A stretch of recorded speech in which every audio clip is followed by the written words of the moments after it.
There's been growing frustration with regard to the ULEZ expansion across London, and regardless of what side of this debate you're on, you're probably going to find something that you are frustrated with. Reports have it that drivers have been fined some £26 million in the first month of operation of the ULEZ camera rollout across London, with more than 57,000 vehicles every single day being hit with these charges.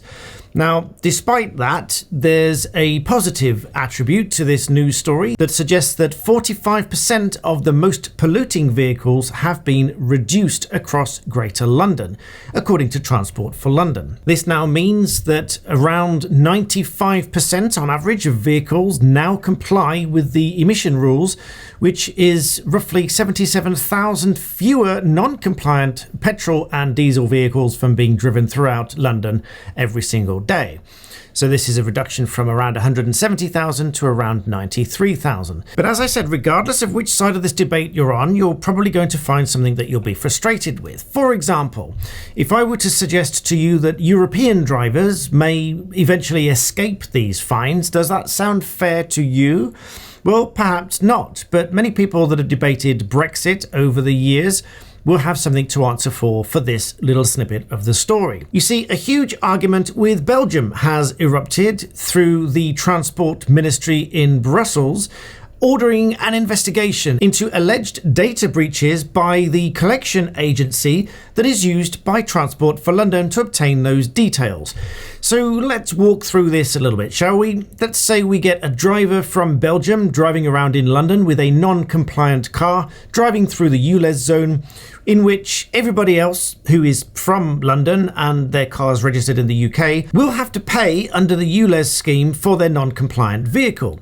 In order for this to apply to Belgian drivers, Transport for London obviously has to have the details with which to write to these Belgian drivers. Over recent years, thousands upon thousands of European drivers who've been driving around the ULEZ zone without paying this £12.50 daily charge have now been issued fines of around £180 by Transport for London.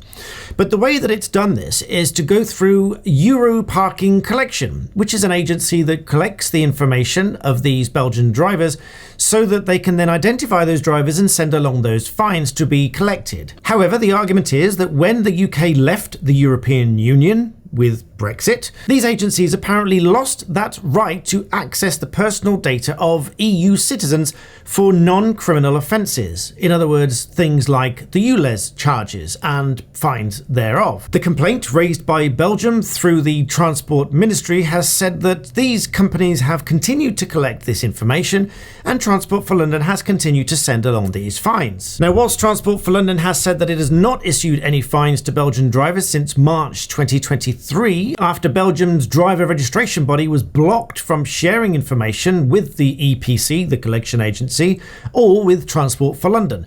But let's just think about this logically here for a moment. If Belgian drivers want to come to the UK and drive around in London, surely they should be required to comply with the same ULEZ charge that all of you are required to comply with when you are driving in London if you are driving a non-compliant vehicle and having to pay the £12.50 per day daily charge.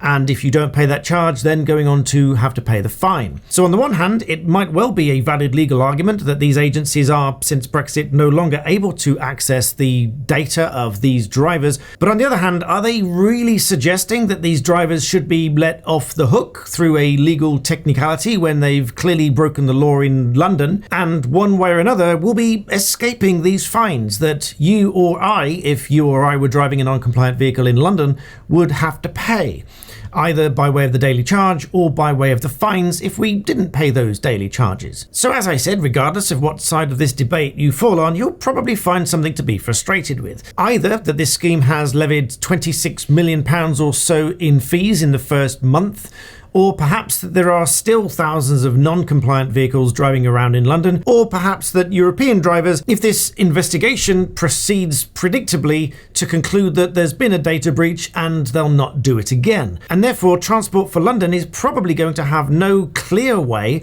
of fining these drivers from Belgium who have just ignored this daily charge and who cannot receive a fine unless Transport for London has those details. This is quite a weird one to say the least, and not the first clash between the UK and the EU in terms of its laws. So let me know in the comments what you think about this one. Which side of this debate do you fall on? Do you still drive a non-compliant vehicle? If so, does this anger you somewhat?